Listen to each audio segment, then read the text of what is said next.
Hello, everybody, and welcome to an interesting episode of the Healthcare Education Transformation Podcast. This is your host, Dr. F. Scott Field. And there's been a lot of chatter on social media this last few hours about CSM and people that have gotten selected to present. And this isn't just a CSM episode, but it's not very often that I come on or one of us come on and do a solo episode. But this one had to be done because we need your input. We need a call to action here. We need you guys to get vocal about presentations in the physical therapy world for sure, but really conferences worldwide. It seems like there are opinions that the same people are getting chosen to present the same stuff over and over and over again across many different conferences, right? And that may be the case. I want to give a short story. I want to just kind of let you know about my experience when it comes to presenting at conferences. I had applied to present at many conferences over the last, I'd say, 5 or 6 years. Most of my applications were put in well before I was in academia, well before I was a professor, before I had finished my educational doctorate. And every single one of those applications was rejected. I don't know that the topics mattered per se. I thought they were innovative. Some of them were great. Some of them were not. Some of the proposals were excellent. Some not so excellent.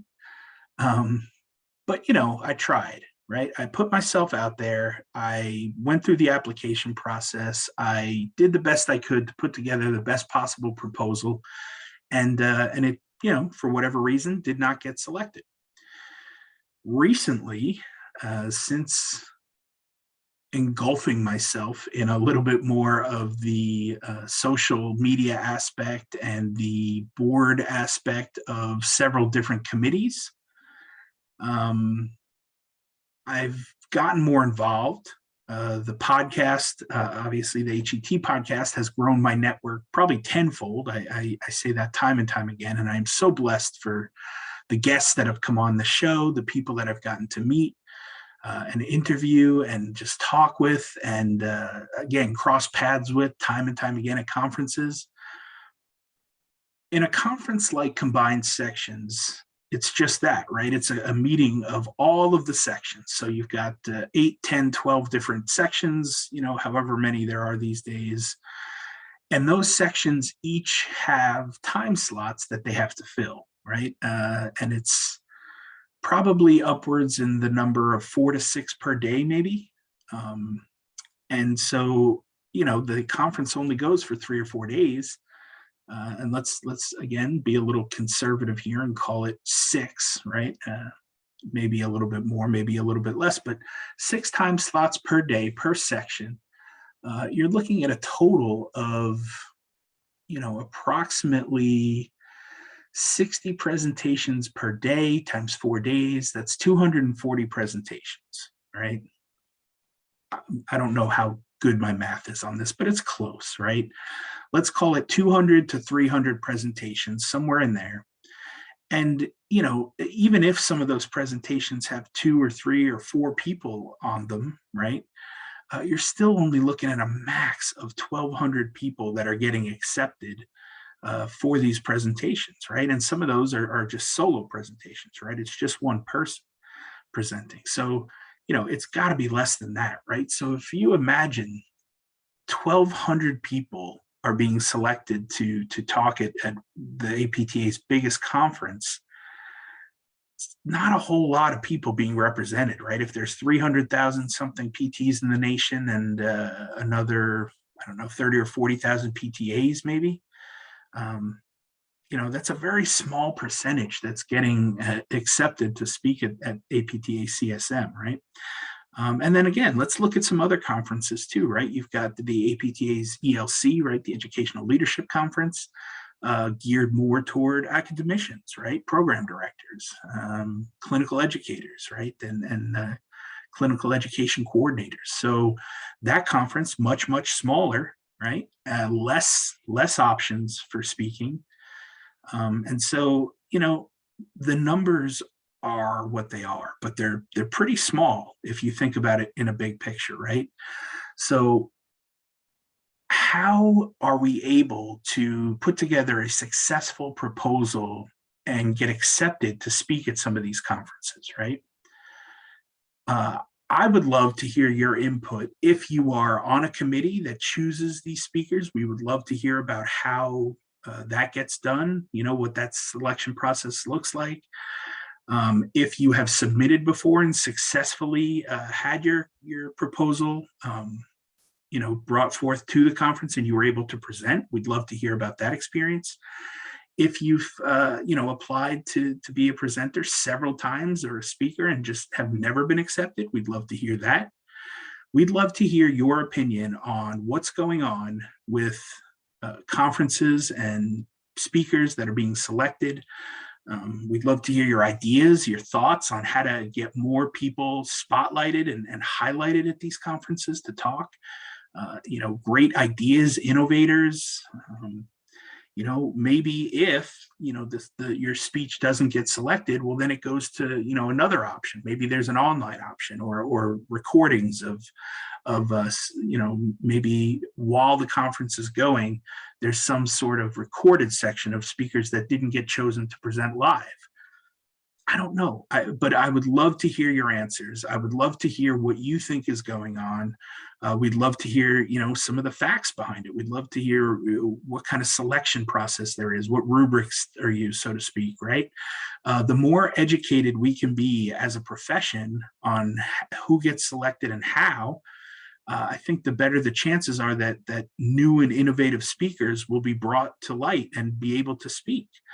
And it's not to take away from any of the speakers that are currently presenting. They obviously have some good stuff to talk about. But if there's a feeling that it's the same people talking about the same stuff all the time, maybe we need to look at other options. Maybe we need to look at, what's out there and what's available. Like I said, this episode is just more to get your mind flowing a little bit and to get thinking on how can we make these presentations more accessible to the greater masses, right? How can we make it possible for more speakers to get involved? And it might be something like submitting a poster presentation, right? Or students. We haven't really even touched upon student presentations, right? Is that a possible section that we can look into? How do they get involved? Do they piggyback and do some research and then that gets submitted, right? I know there's been a ton of wonderful posters presented by students.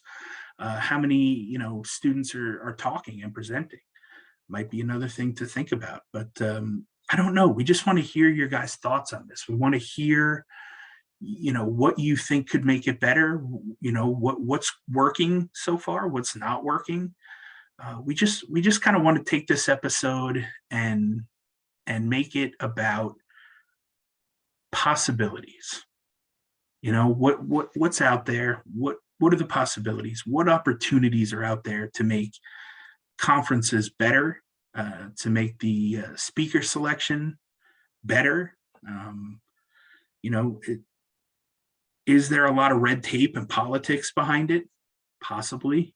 If that's the case, how do we fight that? How do we get around that? I don't have the answers to this. I like I said, I've been rejected many, many times. It's just until recently when I started getting involved in some of the groups and some of the other activities and things that are involved that I actually got my first 2 presentations accepted. That was last year. Well, that's not true. We had one other that was accepted prior to my EDD, and that was at the ELC conference. We talked about podcasting in higher education. Really enjoyed that one. And now this year coming up, went 1 for 2 at ELC. So 1 got selected, 1 did not, and 1 for 2 in CSM, where 1 got selected and 1 did not. And truth be told, there wasn't a whole lot of rhyme or reason to it, because the one that got selected at ELC did not get selected at CSM. And it seemed like our proposal for the one going into CSM was better than the proposal at ELC. But again, right place, right time, right audience. Maybe we're submitting to the wrong section. Maybe again, it's the wrong time. You just never know. So, the more that we can learn about this, the more we can find out if there's any stakeholders that are involved and want to talk about this. We'd love to hear it. Let's start a discussion, on social media. Let's use Twitter. Let's use Instagram. Let's use Facebook. And just, I think realistically, we probably need to keep it under one hashtag just to keep everybody in the same place and talking about the same thing. And I would like to recommend, if it's okay with you, we use the hashtag HET conference. That'll be the easiest way to kind of keep this all under one hashtag, one setting, if you will, one platform. If we're going to do it over multiple platforms, but utilize that hashtag, you can search it on whatever platform you feel comfortable with. And we'll try to compile a bunch of, opinions and ideas and takes and put it all into one sort of document and put it out there for people to read, for stakeholders to read and take a look at. Because like I said, my big thing is always just trying to amplify people doing wonderful and amazing things, that's how I'm trying to use my platforms. That's how I'm trying to use the podcasts, and my voice is to just raise up others that are doing much, much cooler things than I am, way smarter than I am. I love not being the smartest person in the room because that means I'm learning, right? If I'm the smartest person in the room, I need to leave the room and find a different room, right? So I surround myself with, again, people that are just doing amazing and epic things that are just way smarter than I am. And I'm blessed to be in their presence and to learn from them. So I would love to see a lot of these people out there presenting and bringing their talents and their God-given gifts to presentations and to discussions at conferences. But we just need to know more about it. I think we need to do a deeper dive on how these things get selected. What do we need to know? How do you optimize your chances of getting selected? How do you put together a good proposal for conferences? So this is my 2 cents on it. Like I said, this is my experience. It's been really tough for several years. The last 2 or 3 years have been a little more successful, but again, it's hit or miss. It's 50-50. It hasn't been all unicorns and rainbows. So you'll see me share on social the 1 or 2 presentations that got selected, but you'll also see my failures too. And I'll talk about the ones that didn't get selected. And we got great feedback for one of them. Like one of them, we needed more active learning. It needs to be more than just sage on a stage talking about our expertise. There needed to be some more learning incorporated. Plus some of the studies that we used, the research behind it wasn't all US based. So we needed more research based out of the US. So back to the drawing board, right? We'll go back, we'll revamp that. We'll try to get more studies that are based out of the US to kind of show what we're trying to do and accomplish. And then we'll shoot for it again next year. But I think that's kind of my big takeaway is like, don't give up, right? Jimmy V, the Jimmy V Foundation, right? Don't give up. Don't ever give up. That's his phrase, right? And man, that phrase is so powerful. It hits me in the gut every time I hear him say it, every time I see him say it. His speech was just incredible. If you've never watched it, go to ESPN or go to YouTube and just look up Jim Valvano's speech on ESPN. Amazing. The guy's dying with cancer and he's giving it his all up there on the stage. They give him the, hey, you got 2 minutes left. Come on, wrap it up. And he's like, yeah, right. I'm dying of cancer up here. You want me to stick to a 2-minute time frame? Yeah, whatever. That's not happening. But the guy was just so inspiring, right? And for those people that didn't get selected this time, like, again, I say don't give up. Don't ever give up. Find a different way. Find a different avenue. Find another section to apply to. Partner up and collab with some other people that have done it before or that might bring a different angle to your presentation. just keep trying to find different ways and different angles to get in, and don't get discouraged because, it, I know you've got a great message. You've got a great message. A bunch of people that helped you get to this point know you have a great message.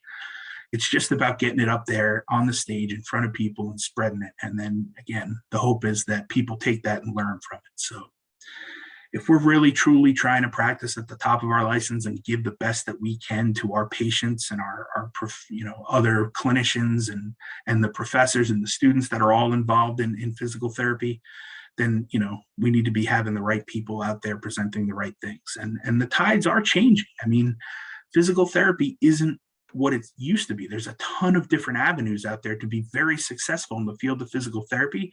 That again is not just that clock in, clock out 9 to 5 therapist. I talk about this all the time, right? Let some of those people get out there and talk about the different avenues and ways that physical therapy can be impactful in the world. That's my 2 cents. And like I said, hopefully you guys, again, this is a call to action. We want to hear about what you think is going on, what's working, what's not working, how could it be made better. Give us all of your input on this, and we'll try to compile it and put together like a white sheet for it. Just something that shows, hey, here's the conferences that are out there. Here's how to, put together a good proposal. Here's how to make yourself stand out. Here's the best possible chance that you can get selected. Here's some ideas and tips for that. Might be going to other conferences outside of the realm of physical therapy. I saw some people doing some really cool things at conferences that are meant for doctors, right, and surgeons and other healthcare providers. We definitely need a place at that table, right? If we're experts in something they're talking about, maybe time to just go to another conference outside of the world of physical therapy. So consider that as well. But let's use the hashtag HET conference. And hopefully we can make a little noise and come up with a white paper about all the things that are out there, whether they be good or bad, and improvements that could come. I hope you'll take the time to start this conversation with us and engage with us, because I don't have the answers. Again, I wasn't very successful. So I've had a couple presentations selected, and I'm very blessed and grateful for that. But I have not been successful for many, many years prior to that. So 5 or 6 years of getting rejected completely, and then the last 2 years or so, or 3 years of getting a couple accepted here and there. I wish I could say that I was an expert on it and I could give you more detail, but I don't know what I don't know. So I'm turning to you all. I'm turning to the audience. I'm hoping you'll spread this out and share it.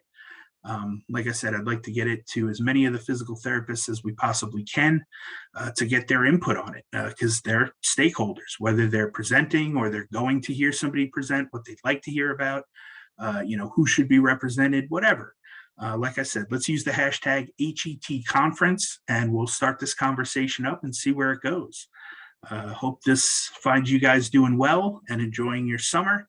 And we'll see you guys on the next episode. Hopefully it'll be with a guest and not another solo episode, but this was just something I kind of had to get off my chest and wanted to hear what the audience has to say about this, because it's something that has been boiling up the last couple of years. And I think COVID really kind of shook things up a little when we had to go to virtual conferences and things like that. And I think there's some other opportunities out there, and maybe we just need to have a powwow and talk about it, and maybe bring it to light and see what we can do. So looking forward to hearing your guys' thoughts and ideas. Obviously keep it respectful as always. Try to be the consummate professional when interacting with people here. We don't need to finger point, name call. Let's just keep it positive, keep it moving in the forward direction, and let's find some good ideas. All right. Thank you all so much for listening, for being, guests, for sharing this out. And again, for subscribing to the podcast, for leaving ratings and reviews. Those things all help us, keep this thing going. So thank you so much. And we look forward to hearing from you guys.